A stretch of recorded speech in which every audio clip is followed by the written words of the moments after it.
I walked into my sister's wedding alone, and the laughter hit me before the doors even closed. Not whispers, full-on laughter. My father's voice cut through the room, loud and cruel, saying I couldn't even find a date. I felt hands shove my shoulder. The marble floor vanished. Cold water swallowed me as I fell into the fountain. For a second, no one helped. They clapped. Grown adults applauded while I stood dripping, humiliated.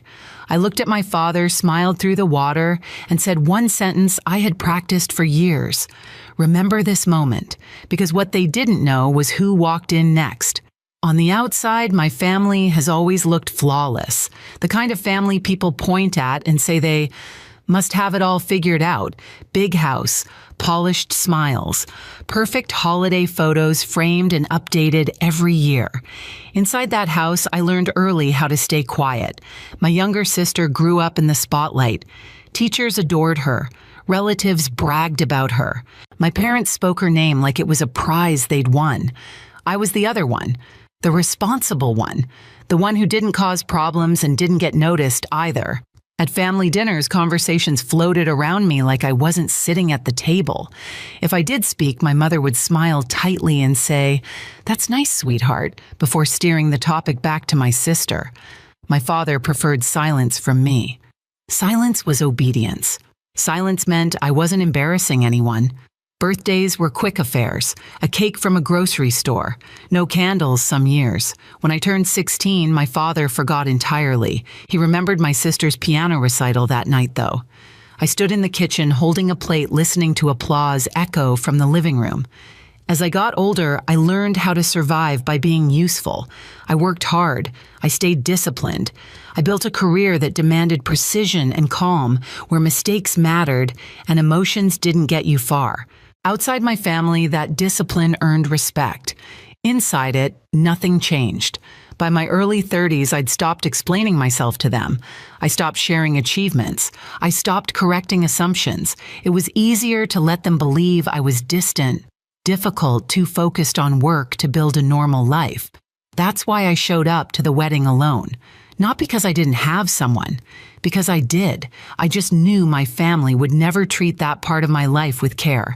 They would dissect it, compare it, measure it against my sister, and find it lacking somehow.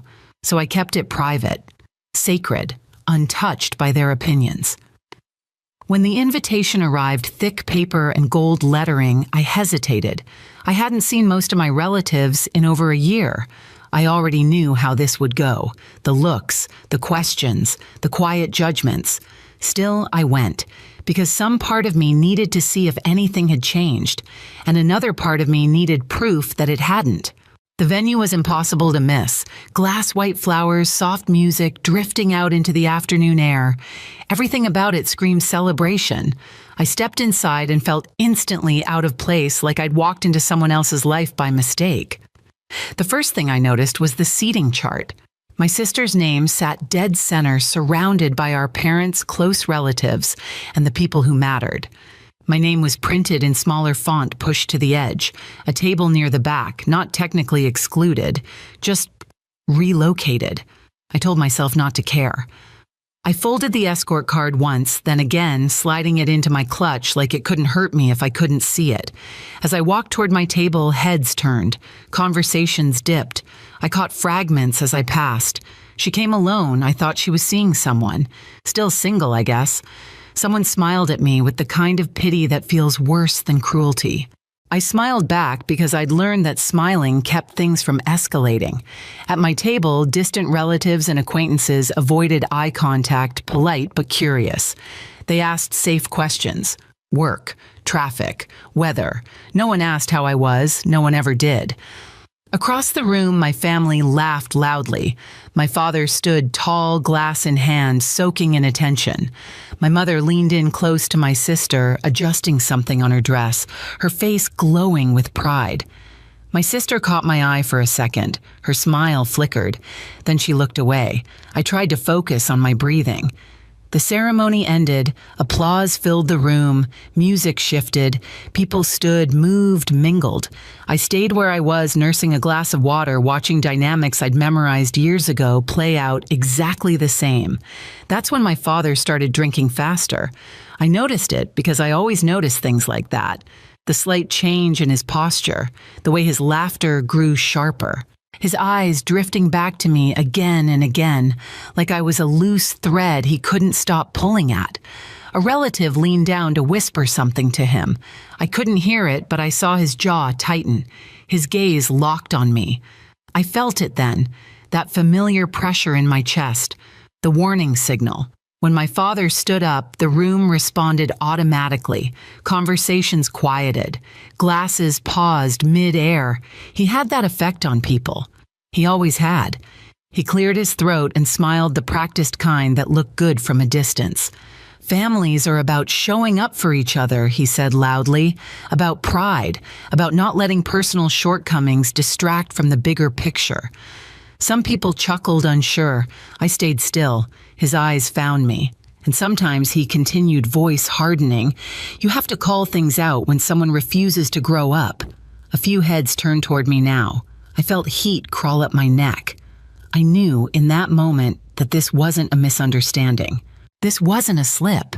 This was deliberate. And as he took a step in my direction, I understood something else too. He wasn't done. My father didn't lower his voice when he reached me. He didn't need to. The room had already bent around him, waiting. He looked down at me like I was a disappointment he'd finally decided to address out loud. Still showing up alone, he said loud enough for the nearest tables to hear. At your sister's wedding of all days. A few uncomfortable laughs rippled through the crowd. Someone coughed. No one intervened. I felt my mother's eyes on me from across the room.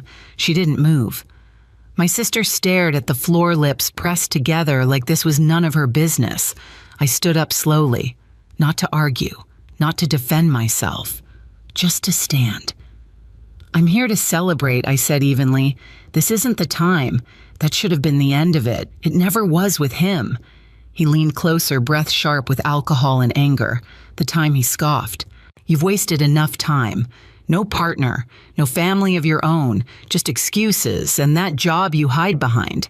More laughter, louder this time, nervous but eager. I opened my mouth to speak, then closed it. I knew better. Any word from me would only feed him. That's when his hand hit my shoulder. It wasn't dramatic, just firm enough, just sudden enough. The world tipped. For a split second, I saw the ceiling lights blur. Then the air rushed out of my lungs as cold water swallowed me whole. My back hit stone. My dress ballooned, then clung heavy and useless against my skin. The shock stole my breath. When I surfaced, water streamed down my face hair, plastered to my cheeks. I heard gasps first, then clapping. Not everyone, but enough. Enough to make it clear I was alone. I gripped the edge of the fountain and pulled myself upright. My hands were shaking, but something inside me went eerily still. The noise faded. The sting faded. Even the humiliation dulled, like someone had turned the volume down on pain. My father stood there, chest rising and falling, jaw set. For the first time, I didn't see authority. I saw loss of control. I looked at him through dripping lashes and smiled. Not big, not angry, just calm. Remember this moment, I said quietly. He blinked, confused by my tone. A few people shifted uncomfortably. The clapping died. I stepped out of the fountain water, pooling at my feet, and walked away. No rush. No tears, just wet fabric and steady steps across an expensive floor. Inside, something old had finally collapsed, and something else had taken its place. I changed in the restroom down the hall. Someone had handed me a towel without meeting my eyes. Another person whispered that they were sorry, then disappeared. The mirror showed me a version of myself I barely recognized. Wet hair slicked back, makeup streaked thin. My hands steady. I dried my face, tied my hair, and stood there until the noise in my head settled. When I checked my phone, there was a single message waiting. On the way, no punctuation, no reassurance, just fact. I walked back into the reception with a calm that surprised even me. Conversation stumbled when people noticed I wasn't hiding. I took my place near the entrance, not the family table, not the back. Somewhere neutral, somewhere visible. Time moved differently then. 5 minutes felt long, 10 felt endless. My father avoided looking at me. My mother pretended nothing had happened, laughing too loudly with people who didn't know where to put their eyes. My sister kept smoothing the front of her dress like it might wrinkle if she stopped touching it. Then the air changed. It wasn't dramatic at first, just a subtle shift, a pause in conversation, a few heads turning toward the doors. A pair of men stepped inside, scanning the room without making a scene. They didn't rush. They didn't announce themselves. They simply looked like they belonged anywhere they stood. The music softened. Someone near the bar went quiet mid-sentence. My father frowned and straightened instinctively, reaching for control. He took a step forward. "This is a private event," he said, voice sharp. "You can't just walk in here." One of the men didn't even look at him. He spoke quietly into his sleeve, then stepped aside. And then he walked in. I felt it before I saw him, that steady presence, that unmistakable sense of certainty. He wasn't dressed to impress. Dark suit, clean lines, nothing flashy. But people moved out of his way without being asked, not because he demanded it, because something about him made space. His eyes found me instantly. Relief hit my chest so hard it almost hurt. He crossed the room like it belonged to him, stopping only when he reached me. His hand found mine, warm and grounding. "Are you okay?" he asked softly. I nodded. "I am now." He kissed my forehead, quick and familiar, then turned to face the room with me still beside him. Not in front of me, with me. My mother stared at us like she'd missed a step in a dance. My sister's smile slipped. My father's confusion sharpened into suspicion. And who my father said slowly, "Exactly, are you?" The man beside me didn't raise his voice. He didn't need to. "I'm her husband," he said. "We've been married for a few years." Silence fell hard. Someone laughed too loud, too fast. "That's not funny." My husband didn't react. He simply waited. My mother found her voice first. "Haley," she said, smiling too tightly. "Why are you doing this today?" I looked at her then, really looked. Doing what?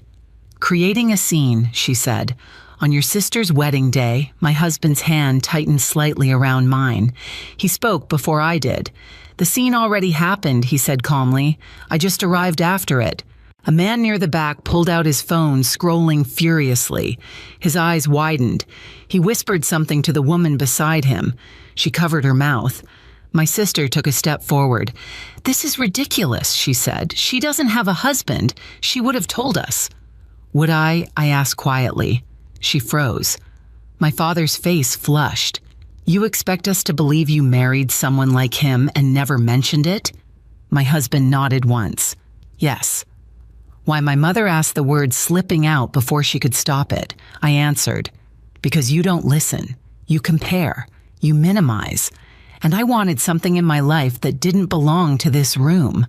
The murmurs grew louder now, pieces connecting. Someone said my husband's name under their breath like they were testing it. Someone else said it louder. A third person gasped. My father went pale. "That's not possible," he said, though his voice lacked conviction. My husband met his gaze unblinking. "It is." The authority in his tone wasn't aggressive. It was final. My father looked around, searching for backup that didn't come. His shoulders slumped just slightly. "I saw what you did," my husband continued. "I heard what you said, and I watched people applaud." The room felt smaller suddenly, hotter. "You pushed your daughter into a fountain," he said evenly. "Publicly. Intentionally." "That's between us," my father snapped. "Family business." "No," my husband said. "That ended when you made it public." A woman near the front spoke up hesitantly. "I saw it too." Another voice followed. "So did I." My mother looked around, realizing control had slipped. "Haley." "Please," she said softly. "We can talk about this later." I shook my head. Later never comes. My sister's eyes filled with something like fear. "You're enjoying this," she accused. I thought about that, about the cold water, the clapping, the way no one stepped in. No, I said honestly. I'm done pretending it didn't happen. My husband turned back to me, then his expression gentle. We don't have to stay. I glanced around the room one last time, at the faces that had laughed, at the ones that looked away, at the ones who finally understood. Okay, I said. As we walked toward the doors, my father called out, Haley, wait. I stopped, but didn't turn. You're making a mistake, he said. You're embarrassing us. I looked back then, calm, clear. You already did that, I said. I'm just not carrying it anymore. We walked out together. The doors closed behind us, sealing off the noise, the whispers, the collapse of a story my family had told for years. In the quiet outside, my husband squeezed my hand. I'm proud of you, he said. I breathed in, deep and steady. For the first time, I believed it mattered. The fallout didn't explode. It sank. By the next morning, messages started coming in, not apologies, questions, careful ones. The kind people ask when they realize the story they've been repeating no longer holds. My father didn't call. He sent a short text asking to talk when things calmed down. That was new. Control had always come from volume with him. Silence meant he'd lost the room. My mother reached out twice, then stopped.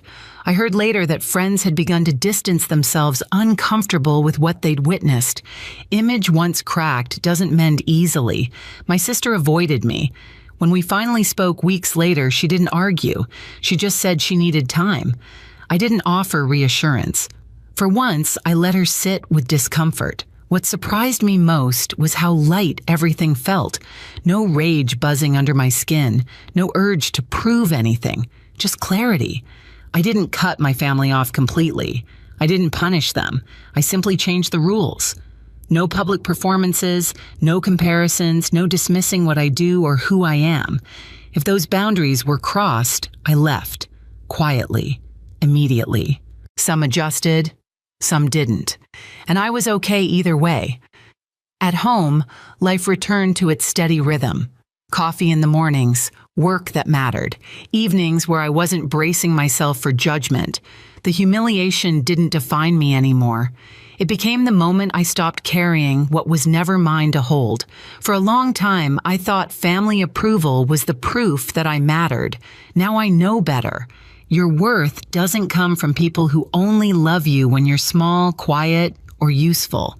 Sometimes the strongest thing you can do is step back and let the truth speak for itself. If you've ever been hurt by your own family, you're not alone. Share your story in the comments and subscribe so you don't miss the next one.